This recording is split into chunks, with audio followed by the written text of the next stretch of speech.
Marilah buat kuih. Janganlah party buih. Macam nak Yes, Honey cannot stop rhyming. We shall see what happens today. I have nothing for Som Som. Live in a few seconds. Sikit lagi. Marilah, jomlah. Okay. Okay. My head. Okay, and in. Is it about, yeah? Yeah. Okay, everybody, we're gonna start soon. Come, everybody. Come, everybody. In 5. Hi, everyone. Hello. Welcome to How to Make Kuih with me, Honey Ahmad. And in the studio with me today is, of course, our wonderful chef in residence, Lisa. Hi. Yeah, so I'm gonna thank everybody for watching our Ketayap episode last week. We hope that you have actually made some in your kitchen and impressed your family.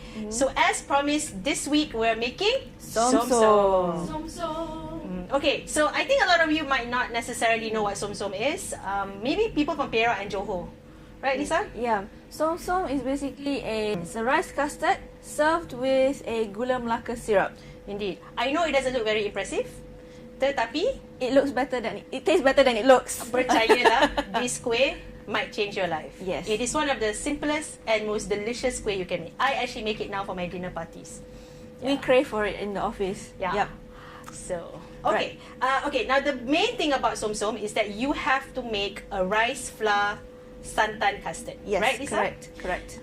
And usually people might get a bit intimidated with rice flour because this is rice flour, tepung beras, You can buy it anywhere in the supermarket, in the pasar. It's an easy ingredient to get. and very cheap. The ingredients for Som Som is pretty easy to find because you probably will have most of it at home. You need salt, you need santan, pandan, Pandan. And a little bit of corn flour or Tapioca flour. tepung ubi. Yeah. Yeah. Either or, it works. Yeah. We call this the mother kuih, just like last week for Ketayap we have the mother filling, kan? Yeah. Because kalau you tahu how to make this custard, it will open you to other kuihs like tepung pelita, tepung talam, Jongkong, bongkong. lompat tikam. So okay, I think we can get started. Yes, let's so get started. this makes about maybe 6 Yeah, 6 bowls. bowls, which is just nice for your family to enjoy. Because I'm pretty sure kalau you dah buat ni, you cannot just have one. No, you makan sekejap because it's really light. It's like dairy free. There's no fat or oil in it. You can just keep eating guilt free. Okay. Alright. So about 90 grams tepung beras. Okay. Okay, to this you add about 30 grams of tepung jagung. And why do we need a bit of tepung jagung or tepung ubi like It Lisa? makes the custard silky and it gives it a really nice texture. Yeah, so you need a little bit of starch. Yeah. And Okay. makes it shiny too. Yeah, so santan is about 250 grams of santan. That's Any santan. 1 cup. Okay. Okay. Oh, okay. We have a question. Yay! Can I use Question. santan kotak to make good kuih? Yes, you can. We highly encourage you to use kotak santan or box santan because it's a very stable product. When you Meaning, first start to make kuih. when you first start to make kuih, because it's a very stable product, it does not split. Okay, so and there's consistency in it. Alright, so I put in about maybe 500 milliliters of water. You have 250 milliliters of santan. So air ni you need about 750 milliliters. You just add bit by bit. Okay. And and I've also put a pandan leaf. Yes, it's a must-have. I would recommend you do it in sort of like a wide, a high pan, like a wok.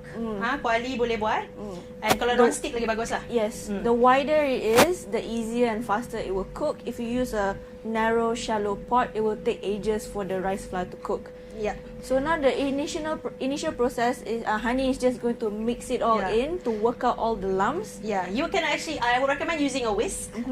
In fact, sort of like a rubber whisk is the best because if you use a metal whisk, sometimes your pandan will disintegrate. Then you have little bits of pandan to pick up. But don't worry about that. You can do that. Yeah. Okay, got question. Alright, question. The beginning part, right? So you heat up the wok first, or you just kind of turn on everything and jump up? Turn on everything and jump up. There is no set rule to this. Tak ada langsung. Yeah. Okay, so And the now heat?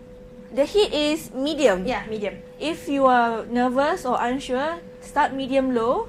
Then you can turn up the heat slightly to medium as you build your confidence up. And don't forget some salt. Yes. Because actually, a good som som you need enough salt. Yes. So I'm putting about a 1/4 teaspoon of salt first, and later on, by all means, try a little bit. Salt brings out the lemak and the flavor of the santan. So it is an Yeah. important ingredient. Do not skip it. Right, Honey is going to keep mixing that. Alright, so I'm going to bring your attention to here. We're going to make the Gula Melaka syrup. Okay, the Gula Melaka syrup is Gula Melaka. Okay, we have about 40 grams of it. Oh, there's a bit more in there. Yeah. Okay, this gives flavor and depth, but not sweetness. So you just need to add like about 2 teaspoons of sugar just to give it a little bit sweetness, a little bit of water just to dilute everything together, and pandan leaf. Right? How do we choose a good Gula Melaka? Right. That's a good question. Gula Melaka, there's the real ones, or I like to call it the fake ones. Okay, in the Are they from supermarket. China? Ooh, all right. The real ones are darker, and the texture is soft enough for you to pinch it and disintegrate in between your fingers.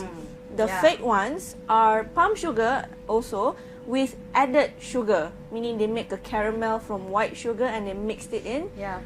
which gives more yield but lack in flavor and depth. Yeah. Okay, so if you're And it will be really sweet. yeah, Yeah, super much sweet, sweeter. super sweet. So you need to, the tip to find good Gula Melaka is find the darker gula compared to the others, and if try not to do it, but if you can pinch it and it disintegrates, and then that means that you've got a good product in your hands, right? So all the ingredients are in here. So I'm just going to put the heat up. Yeah. Okay. Really Actually, just there are all kinds of different states have their different versions of Gula Melaka, kan? Yeah. And their names can be macam Gula Anau from Negeri Sembilan. Gula Nisan from the East Coast. Yeah. Nisan is actually a short for Manisan. Even but they Gula call it- Kabur. Gula Kabur. So doesn't matter. Like some people, some kuih experts really insist on using a specific type of gula. But if you find a product that you like, just stick to it. It's good, right? Oh, every time you use Gula Melaka, always Pinch of salt. Salt is very important in kuih making. Actually. Yes, Yeah. it needs brings to up- bring out the flavor of the Gula Melaka in there. So once this all dilutes, okay, we're just going to let it simmer gently for like a minute or two, then we're done. So that did not take long at all. See, now you are getting a custard and Yeah. it's getting thick. Yeah. Now, don't worry kalau this thing is lumpy. In fact, if it's lumpy, don't worry about it. Once it sets, it's fine. You just continue whisking it. And here is an important tip. Always have, especially when making custard from rice flour, kan? Always have some hot water at the ready. Yep. Because once it gets a bit lumpy, just add a bit of hot water and it will smoothen up. Okay. If you feel like you've added too much, it's okay. Keep whisking Yeah. and it will dry out eventually. See, it's all nice and shiny. See, it's getting nice and shiny now. The shine comes from either corn flour or tapioca Yeah. flour. It gives that beautiful silky texture. That's what you need. So when you get it to kind of like this consistency, just have a tiny taste and see whether you need to add a bit more salt. Yeah. Yeah. It's a little bit more salt. So maybe another, about another 1/4 teaspoon of salt. Oh, there it goes. Oh, meletup! Can you see that? Can you see the popping thing? That means your rice custard is cooked. Yeah. Okay, this is the tip that we learn from the makcik-makcik we met.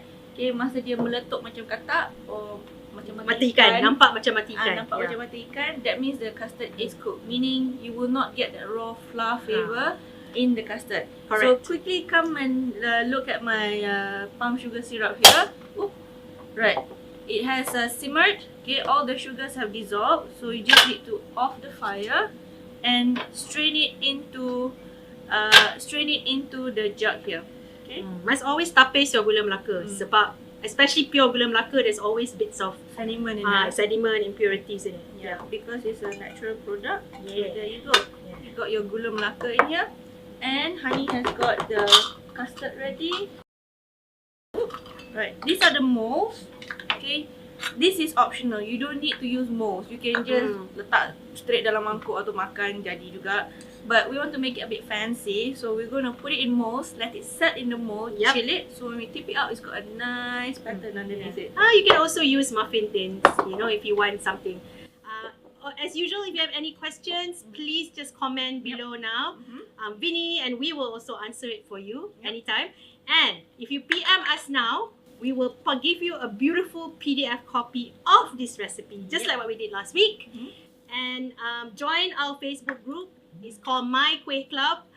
And over there is where this live show will be housed there after this session, and we can talk more about kuih. You have more questions.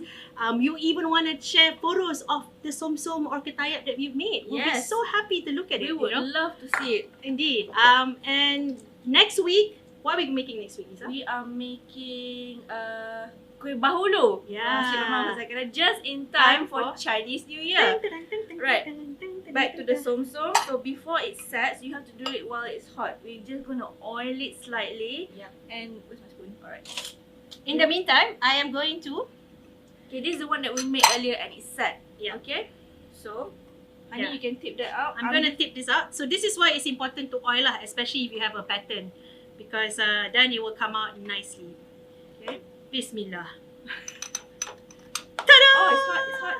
Ooh. Lovely. Look at that. Look at the nice pattern. Oh, it's so fancy. If people come to dinner at your house, you serve them this.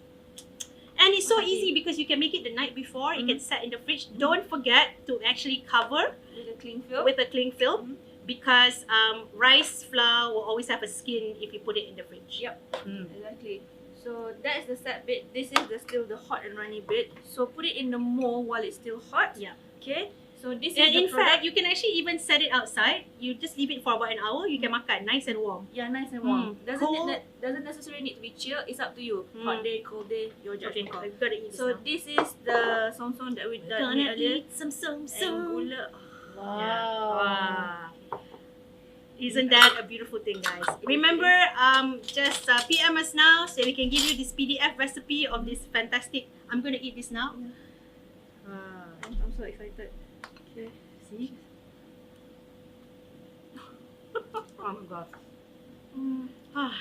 That Gula Melaka. This is probably hands down one of my favorite kuihs. So easy to make. And it will be yours too. I guarantee it. If you have never made kuih before in your life, you never used rice flour before, this is a good product for you to start with, to practice, because it's easy to get it right. When in Rome, make som som, not panna cotta. Because I guess if you want to know about texture, it is a little bit like a panna cotta, except for the fact that it's som som is a bit more firm. You know, it doesn't use. Panna cotta has dairy, has gelatin in it. This is completely vegan. It is. It is. Who would have thought, eh? What a crowd pleaser, man. Yeah. So last week, during our Ketayap live show, we've had some really good questions. Yes. And the question from Azima Azman won a little kuih making kit. Yay! Congratulations, Azima. So this is for you to make ketayap. You just have to buy the kelapa parut yourself lah, because if we send it to you, it will be masam by the time it gets to your house. But you will get gula melaka, a pandan, some santan kotak, flour. I hope the egg will make it nicely to your place. Yeah. Once you make the ketayap, please take photos and post it and share it with us. We would love to see the product. And don't forget to make som som, Vinny said. Yeah, and remember next week is bahulu. So if you are in the mood for Chinese New Year, you want to make some kuih, tune in next week to make some really easy bahulu. Yeah, it's a tricksy kuih bahulu. Yeah, it's a tricksy kuih. And we tell you how to make the best betuas for it. Okay, thank you for watching, everybody. As usual, I'm Honey. And I'm Lisa. Bye. Bye.